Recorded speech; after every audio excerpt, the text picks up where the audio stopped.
Hello all, hope you all are doing good.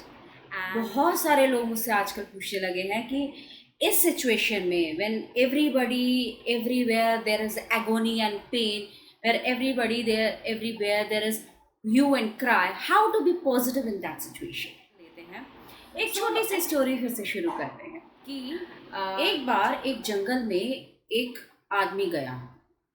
उसे लगी थी बहुत भूख। वो गलती से एक जंगल के रास्ते में घुस गया। ढूंढते ढूंढते वो यहाँ वहाँ देखने लगा तो देखा कि सारा जंगल ही जंगल था। अब जब उसने ये देखा कि हर जगह सिर्फ जंगल ही जंगल था तो उसे डर लगने लगा कि यहाँ पे जानवर होंगे, कहीं उसे कोई खा ना जाए। अब वो डरते डरते थोड़ा आगे बढ़ता रहा और सामने से एक शेर आ गया। सबसे पहले उसने शेर को देखा और फटाफट से भागने लगा। और वो भागते भागते शेर ने उस पर ऐसा झपट्टा मारा कि उसे खा गया। अब इस सिचुएशन में आजकल हम बहुत सारे लोग हैं जिसमें कि हम डर रहे हैं कि आगे क्या होगा, और जहाँ पे प्रॉब्लम आ रही है हम उसे या उस प्रॉब्लम को लेके हम भाग रहे हैं या फिर डर रहे हैं। तो सबसे पहला जो इमोशन वहाँ पे आया शेर देखने के बाद वो था डर।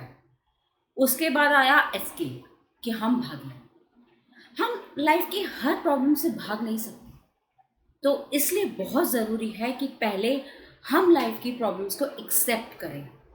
इट इज़ वेरी इम्पॉर्टेंट कि हम अपनी लाइफ की प्रॉब्लम को एक्सेप्ट करें। उसके बाद ही हम सोल्यूशन ओरिएंटेड बन पाएंगे। सोल्यूशन तभी निकलता है जब हम प्रॉब्लम को एक्सेप्ट करते हैं। इस सिचुएशन में अगर वो शायद 2 सेकंड लेके सोचता या 2 सेकंड लेके रिलैक्स होता तो वो शायद पेड़ पे चढ़ सकता था उस जानवर से बचने के लिए। There could be other options too, he could have found out. But जो डर वाला इमोशन था, जो नेगेटिव इमोशंस था, उसने उसे भागने पे मजबूर कर दिया था। अब भागना कोई सल्यूशन नहीं था, क्योंकि शेर आपसे ज़्यादा भाग सकता है, ज़्यादा तेज भाग सकता है ना। जिस तरह एक पौधे में आप पानी डालते हैं, एक प्रॉपर नरिशमेंट उसे देते हैं, तो वो पौधा खिल जाता है। अगर उसी पानी की जगह आप तेज़ाब डाल देंगे तो पौधा सिकुड़ जाएगा, ख़त्म हो जाएगा। इसी तरह आपके इमोशंस काम करते हैं। मुझसे लोग पूछा करते हैं कि क्या पॉजिटिव इमोशंस के पीछे कोई साइंस है। अगर आप गूगल भी सर्च करेंगे ना तो आपको बहुत सारे फैक्ट्स एंड फिगर्स मिलेंगे। डेफिनेटली साइंस है। आपके न्यूरॉन्स, रिसेप्टर्स, आपके ब्रेन सेल्स सब पॉजिटिव थिंकिंग के अकॉर्डिंग कैसे बिहेव करते हैं, उसके पीछे एक प्रॉपर साइंस है। I am not going into the detail right now, but I would like to tell you कि आप एक पॉजिटिव थॉट अपने दिमाग में रखिए। ना ही आपका सिर्फ एटमॉस्फेयर, आपका एटीट्यूड चीज़ों के लिए चेंज होगा, बल्कि आप देखोगे कि आपने अपने आप में कितने चेंजेस लाए हैं। आपका स्किन कितना फ्लरिश हो गया है, आपका स्माइल कितना प्यारा हो गया है। एक पॉजिटिव पर्सन की स्माइल अगर आप दूर से देखोगे ना, आपको एहसास हो जाएगा कि that person is very positive. The vibes that you can easily make out on that. So how does it work? Peptides होते हैं हमारी बॉडी में, प्रोटीन्स होते हैं, न्यूरोट्रांसमीटर्स होते हैं। एक पॉजिटिव इमोशन रख के देखो, वो पेप्टाइड्स, वो प्रोटीन्स, वो neurotransmitter they start flourishing.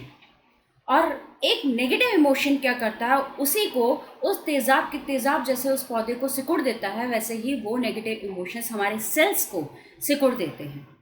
And that comprises of, जिसके हमें गुस्सा आता है, दैट कंप्राइजेज ऑफ जिसकी वजह से वॉलेंस होता है, जिसकी वजह से बहुत सारी बॉडी में ऐसी चीज़ें होती हैं जो कि इनडायरेक्टली हमें later part of our life realise होता है, और वो तब तक बहुत कुछ डैमेज हो चुका होता है। स्ट्रेस के कारण इतनी सारी बीमारियां हो जाती हैं। आप गुस्सा होते हो, उसकी तरह आपकी बॉडी कैसे रिएक्ट करती है। So there is a science behind all this things. So positive emotions का मतलब ये नहीं है कि आप हर सिचुएशन को ये देखो कि पॉजिटिव तो तभी होगा जो मुझे नहीं है। मुझे एक I recently come across a person who said that I asked him to work on the hobby, and I asked him what is his hobby, he said travelling. अब बताओ मैं कैसे पॉजिटिव हूँ? आई लाफ्ड एंड सेड कि पहले मुझे ये बताओ कि सिर्फ ट्रैवलिंग ही आपकी हॉबी है कि कुछ और भी है? क्या आपने अपने आप को कभी एक्सप्लोर करने की कोशिश की है? अपने आप को कभी जानने की कोशिश की है? क्या आपने अपने आप में कभी अपनी स्ट्रेंथ्स और वीकनेस को पता करने की कोशिश की है? You might have grown up from childhood, you might be in any age right now. 30s में हो सकते हो, 40s में हो सकते हो, 20s में हो सकते हो, 60s में भी हो सकते हो. बट कितना टाइम हमने अपने आप को एक्सप्लोर करने पे दिया है? हम फोकस क्या करते हैं जो चीज़ नहीं हो सकती? हमारा फोकस उस पे है जो कि नेगेटिव है. हमारा फोकस अगर फेलियर्स पे है तो हम फेल होंगे. हमारा फोकस अगर नेगेटिव चीज़ों पे है तो हमारे दिमाग में यही आएगा कि ये तो नहीं हो सकता, ये तो नहीं हो सकता, ये तो नहीं हो सकता. हम फोकस उस बात पे नहीं कर रहे हैं कि हम क्या कर सकते हैं. फोकस उस बात पे कर रहे हैं जो कि हम नहीं कर सकते हैं. At this moment of time when you can not go out, if your focus is on traveling, that how will I travel? Why don't you write a travel blog that you can do it at your home right now? Explore yourself, explore. Trust me, when you will explore yourself, आपको पता चलेगा कि आप में कितना talent भरा है. लोग यही करना भूल जाते हैं. पॉजिटिव सिचुएशन का ये मतलब नहीं है कि सब कुछ ठीक हो जाएगा तो मैं ये चीज़ करूँगा. पॉजिटिव एटीट्यूड का मतलब ये है कि उस सिचुएशन को एक्सेप्ट करना, उस सिचुएशन के लिए अब आगे क्या करना है वो सोचना और उस सिचुएशन में कैसे रिएक्ट करना. This is positive attitude. How calmly you react to the situation, this is positive attitude.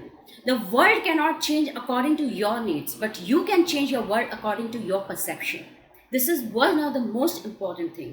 So please focus on your thoughts. Please focus on what you can do. Explore yourself more and you will see the wonders and miracles. So this is all from my side today. Hope you enjoy this video and I wish that we shall overcome with all the situation and we enjoy our time together again. Thank you so much.